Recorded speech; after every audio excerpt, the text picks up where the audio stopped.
Hi guys. Okay, so today I want to talk to you about being a military wife and how I, because we all handle it differently, how I handle the ups and downs, the separations, the deployment, um, and just everything. So, okay, a little bit about me. My name is Jack Callagher. I am a health and fitness coach, and I'm a military wife, mom of 3 boys.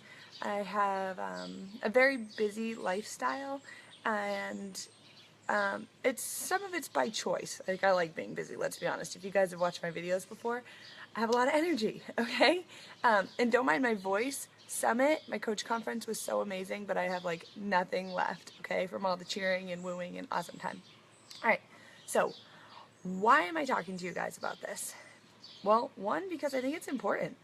I was in the airport yesterday, and there's a couple of top coaches that I follow. One is Micah Folsom, one is Christine Dwyer. And everyone kept saying how they were meeting these coaches and these amazing people in the airport. And for me, I was like, oh, who am I going to meet? Am I going to see anyone? It's kind of a selfish act. And I put down my phone, and I'm walking, and I see Christine Dwyer. And I geeked. I was like, oh my God, I walked by her. I pretended to not see her. Nope, you have undies on. Don't you dare. Not funny. Go. Not funny. So I see her and I pretend I don't see her, okay? Like she's gonna know that I don't see her. I walk by her, I go back. Jackson Thomas, don't use the bathroom. That is not funny. He's peeing off the porch. Peeing off the porch. Okay.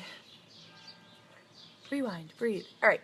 So, anyways, why am I getting to this point? So I actually, reached out. I walked by back and forth like 4 times and finally got up the courage to talk to this person, Christine Dwyer, and so I started talking to her, and she wanted to learn about me, which I thought was interesting because I wanted to learn about her. She goes, tell me your story. Tell me a little bit about you.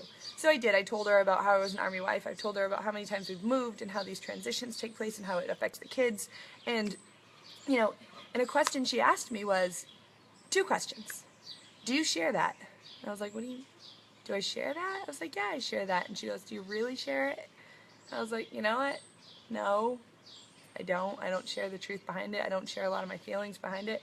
Um, and she said, how do you get through it? Was her second question to me. And it really got me. I was like, how do I get through it? And I was like, this sounds bad. I was like, I kind of black it out. Not like blackout drunk, black it out. Just like, I black it out. Like, I don't allow myself to feel. I shut those feelings off. Like, if you've been following me this summer, you know that my husband and I left Texas on May 2nd. He didn't deploy. He was just working. He works long, crazy hours. I made that choice to bring my kids to Massachusetts so we could spend time with family for the entire summer. And that was a hard choice. He did come out and visit for a weekend for a wedding and then, for a week, but we've essentially been away from him it'll be a little over 3 months when we get back. And when you have a baby, Jude was 4 months when we left. He's 7 now. That's a lot of time. A lot of things change. He wasn't talking. He wasn't walking or, crawling. He was an infant baby, and now he's eating real foods and everything else. He doesn't know anything about him. Is that his fault? No. I love him, and I'll always stay with him. But, how do I do it? How do we get through? And, it's not something easy to share. And I know a lot of military wives feel like I feel. And, I'll tell you a little story. And this is a story that I share only on a personal level with people. I don't think I've ever shared it on Facebook. It's hard to share on Facebook. And when Brian deployed, when we were together, he's deployed 3 times. Iraq, Afghanistan. We were only together for 1. He deployed for a year. Jackson was 7 months old when he deployed. We were in Hawaii, we were far from family, everyone wanted me to come back, and I said, no, you know what, we're in Hawaii, this is where our memories are as a family. I need to stay here, I need to be here, because I need to go to those places that we have these memories. So, he deployed, and, what do you do when your husband leaves? You step it up. You do everything. It's not about just doing the trash. It's not about just doing the bills. It's not about cooking the meals and, crawling into that cold bed alone at night. It's not only about that. It's just about that constant ache in your heart and that constant pain that you feel because you wake up every day not knowing if he's going to come home. So, how do you get through that? You just black it out. Like I said, you try not to feel. You don't let those feelings come to you ever. You really just get into, sorry, my little sister just snuck up on me. You really just you dive in deep and you do what you need to do to make your family survive. So here I was, a brand new mom, brand new wife, brand new military wife, and I thank God every day for those wives that I met out there that we clung so hard to each other to get through it. But every time he would go out on a mission, he'd call me before and he would say, hey, I'm not going to be able to call you for I don't know how long, maybe a week. I can't tell you where we're going. I can't tell you when we're going to come back, but know that I love you. And when he was in the most dangerous valley in Afghanistan, commanding the base out there, that was awful. Okay, so that week starts. He called me right before my birthday, because the big thing with our military life is that we never spend my birthday together. So I said, this is just the icing on the cake. He's leaving for a mission on my birthday. I was like, this is just it. So he leaves. I don't hear from him. And if any of you have had that horrible deployment, you know that an unexpected doorbell ring or an unexpected knock on the door, it's like the movies. That's how they notify you that your spouse has been lost. And so if you know a military spouse, always let them know you're coming over. Always let them know that you're stopping by if someone's deployed. Or it's something that you can't even imagine this feeling. So here I was. It was just me and Jackson, and I got a knock one day, and it was a very unexpected, unplanned knock. And I was telling this to Christine yesterday, and my stomach dropped. Like, I can't tell you the feelings. Like, it was so bad. It was so bad. And I mean, I got up and I couldn't breathe. I dropped to the floor. I started crying, sobbing, crying. And I was like, oh my God, he's gone. He's gone. How did this happen? And how am I going to be a mom? All these horrible feelings. It felt like 4 hours went by and it was only not even maybe 13 seconds. So I get up, I open the door, and it was UPS. It was the dang postman. Okay? And I realized then that, oh my God, I'm broken. I'm so broken that this life that I'm living, this life that I would give up anything to be with my husband, I will be a military wife to the ends of the earth if that's what's our life and that's God's plan for us. But oh my God, it hurt. It hurt to be constantly on that feeling of he's gone, I'm losing him. So for a year, I went through that. Every unexpected doorbell ring, any phone call, and we lost a lot of guys. We lost a lot of guys during that deployment, and it was my job as the FRG leader to pass that message along to my key callers, and then my key callers called other people, and it was awful, you guys. It was awful for those families, for all the wives, for the parents, for the kids that lost people. I mean, you can't imagine the feeling of having to it's like a team. It's like my coaching team. You can't imagine the feeling of having to contact people and let them know so-and-so has passed. And that's all the information we can give you right now, but they're gone. And so, and being the FRG leader, like I said, I was new to the Army. I didn't even know what an FRG was. I was in charge of 80-some families, okay? And I was 24. I was a new mom, a new wife, new to the Army. I had nothing. I was like, what is this whirlwind? So, I just took it and I bottled it up and I hid it and I left it there. And then Brian got back from deployment and I didn't know him. He left for a year. We'd only been together a year, and that included the 7 months we had with our baby. Jackson was 18 months when he got back. Jackson wasn't a baby. Jackson was walking, he was talking, he was running, and he was my baby. I didn't know how to share my baby with his own dad. He wasn't allowed to discipline. I mean, he was, but anytime he did, it got so choked up, I wanted to throw up.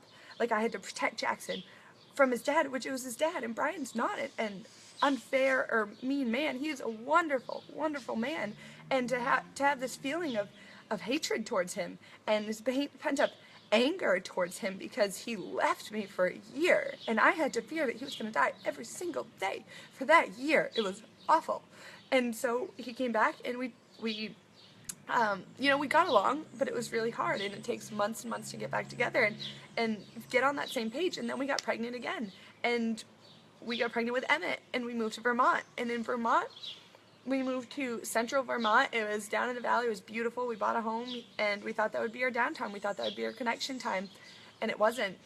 We had 2 years in Vermont, and those were the longest, saddest 2 years of my life.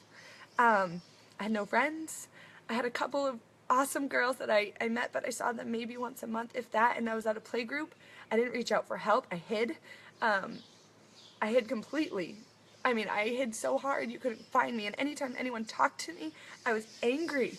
I was so angry. I was angry at my husband. I was angry at my life. I was angry at the way I watched so much TV, and I hate TV. That's all I did. I didn't know I needed an outlet.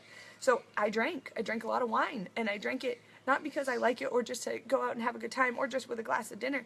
I drank wine almost every single day, and I can't believe I'm even sharing this, because it was just to hide, okay, just to literally hide from my life, and it hurt so bad to lose myself so deeply and feel so alone and be a mom of 2 boys and not be able to connect with my husband. And so now I'm 3 years deep of where am I? Who am I? Where's my life? You know, being a military wife, I started to resent it, but I started to build up that wall even harder. Didn't let anybody in. Nothing. My Facebook life was so perfect, nobody had any idea. Have you guys done that? Have you been there? You can just post away. You can post about how good everything is. And nobody had any idea. You guys, like, it was awful. And so we left Vermont. We moved again, and we got to Kansas. And in Kansas, we got there in July, and I decided, hey, you know what? I'm going to start taking care of me. And it wasn't through Beachbody. I just saw people posting, and I saw people, you know, sharing their journeys. I didn't know that it was Beachbody, and I said, you know what? I think I need to do this. I think I really need to do this, because when we got there, we were unpacking our 400 boxes that we had, and I hurt myself so bad because I had no strength left, which I always loved being a strong woman. I prided myself on having muscle. I've never been a toothpick. It's not my body style. I couldn't if I wanted to. I prided myself on being strong, and I hurt myself. I couldn't pick up my 18-month-old Emmett at all. I couldn't get him out of his crib, you guys. I let myself go so bad that I couldn't pick up my baby or my toddler. I couldn't lift him up. It was miserable, okay? So after that, I said, this is it. I'm changing. This is my breaking point. Where the heck am I? I'm not happy. I'm not the person that people used to know me as. I'm not me. I didn't even know who me was. And all because I did that. You know, it wasn't the military that did that to me. It wasn't my husband that did that to me. That was me. That was those walls being built and built to keep me safe, because God forbid I feel pain. So I did it. I did 21 days of the daily burn, which took me so much work. I didn't even know what I was doing. I didn't put a program together. And then I shared it on social media. I didn't know everyone else was doing it, not realizing that they were doing an actual program. And I shared it, and people, the support, the outpouring of support, the encouragement, oh my God, I started to feel it. I felt alive. I felt this insane feeling that I hadn't felt in a really long time, love and support. Okay? I mean, I felt it. And so someone, my upline coach, Kate, reached out to me and said, you're changing so many lives. What are you doing? You need to do this with me. And I brushed her off, and I was like, I can't. I'm a military wife. I have 2 kids. I'm at home with them. I don't have a job. I can't do a job. Nobody wants to hire me because I'm a military wife. I have a bachelor's degree, and no one will hire me because I move every couple of years. No one wants to put in the money, the effort to train me because I move every couple of years. Yes, it's a choice, you guys. I would never choose to leave my husband, ever, no matter what. I mean, I'll do what I need to do, but I wasn't happy just being at home. I like to work. I am busy. I need to do things. I always felt this stronger purpose for God. He needed me. God needed me to change lives. He needed me to do something bigger than myself, much larger than myself, and I never knew what it was, but I felt this constant pull to do something bigger than myself. And so when she approached me about the coaching opportunity, I said, you know what, this is the first thing that I would be able to do that would change lives. It's the first thing that I would be able to do without leaving my kids, because I can't, because Brian's gone so much or working so much that there needs to be a constant. There needs to be a constant for them, and I'm their constant. And I am okay with that. I love being that. It's just a lot. There's constant guilt for everything. So I dove in. I dove in full force, And I said, you know what, I'm going to coach. I don't even know what Shakeology is, but I'm willing to try it. I don't even know what the programs are. I've heard of Peanut, but I'm going to try it, because if this can give me the opportunity to help other people and change how I feel, if I can break how I feel and break how other people feel, because I know people feel like me. I know you might be feeling like me right now. And I don't want you to. I don't want you to, okay? Because I remember that person, and I remember how hard I had to fight to get away from that person, that me that I didn't know who I was anymore, that miserable person who was negative and angry at life, at the world, and it couldn't work. So I did. I started coaching because it worked with the military lifestyle, because it felt like God's calling to me. And I can't tell you guys how far I've come, how much has changed for me. Yes, I share my whole life. I share my ups, my downs, my ins, my outs. I don't share all the details sometimes. I mean, because I do have a private life. It's hard to believe because I post on Facebook a lot. But this military lifestyle, this hard lifestyle, it's, I mean, there's not a lot of words for it. If you know a military spouse, give him a hug, okay? Give him a huge hug. Tell him you love them. Tell him you care about them. Reach out to them. Offer to watch their kids so they can go to the grocery store alone, because guess what? When I go home to El Paso, I don't have that. I don't have that. I've been spoiled rotten being here for 3 months with my family, with my in-laws. I mean, I've been spoiled rotten being able to just go to Walgreens by myself, because guess what? In this almost 6 years I've been a parent, I can probably count on one hand how many times I've gone to the store by myself when I'm not home. One hand, you guys. Because there's no one. You have friends, but you feel bad to ask them to watch. I don't reach out for help. I don't. I never did. I can do this. I can do this. I can do this. So you get spent. You get tired. You get done. Okay? So know that I'm there. I get there. I still get there. I've never reached as low as I was, and I will never go back to that. Never. I'm telling you guys. And why have I come this far? God. All day long. All day long. I found my faith. Coaching has given me a team of people that I've never met, and I just spent the weekend with some of the most incredible people I've ever met. And who gave me coaching? God gave me coaching. Who trusted and believed in me? My husband did, even though he thought it was a scam. And I did too, to be honest. Even though he said, you know, if this is going to give you back you and this is going to make you feel good, Jack, do it. Do it. Try it. If it works for you, okay, we'll figure it out. We've had ups and downs. We'd have everything.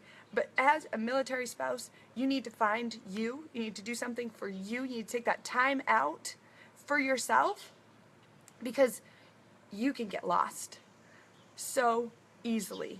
So easily. Okay, I'm going to go because I still have to. We leave Thursday for Texas. I'm so excited to go back and see my husband. We've had a great time here with family and friends. But again, if you know a military spouse, give them a hug. Offer to watch their kids. Drop off a bottle of wine. And the whole point, I don't have a wine problem. That wasn't the point of this. But you can get deep and dark inside of yourself. Drop them off a coffee. A Starbucks gift card. Then again, the coffee by itself would probably be better, because then they don't have to get all their kids together to go to Starbucks, you guys. And I don't care if you don't believe in the military, you don't support the military. It's not the point. We're all people. We're all the same. I don't care what your beliefs are. I don't care if you don't believe in God. It doesn't mean I don't love you. Okay? So don't not love someone because they're not the same person as you, or you don't have the same beliefs. We're all created by the same couple. Okay? We all trickle down the line. So go ahead, get up, get out there, make that change. Reach out for help. And I want to thank, there's two people, Christine Dwyer, that forced me to do this video today, and there's one person, I know you know who you are. I just read a message from them, and she feels like I felt in that moment, and my heart broke. And I said, oh my gosh, this is what Christine was talking about sharing. This is what that person, hopefully she's listening, she'll hear it. I'm going to get off and I'm going to message back with her, because I want to give her a big hug. And, reach out to people, you guys. We're all here. So I'm going to go. If you guys need help, you need anything, message me, comment, let me know. Let me know how I can help you. You're not alone. All right. Bye, guys. Thank you so much for watching. Go ahead and do me a favor. Just share this video before you get off. Share it because you don't know who needs to hear this today. And I feel like there's more than just you guys on here that were watching this that need to hear this. I feel like this is a video that needs to go a lot further than our small group here. I feel like a lot of military spouses, a lot of people that aren't military spouses that don't know how to support them, I feel like we need to share this so that more people can see it, so they can understand the struggles of military spouses, and so that they can help lift them up when they feel and they get in that dark time. Because I swear, if you didn't get in a dark time and you haven't yet, I pray that you never do, but I have, and I know a lot of people that have. So thank you guys for watching. I'm gonna go. I got a parent. I got a coach. I got to work out. But I love you guys. Have a great day. Bye.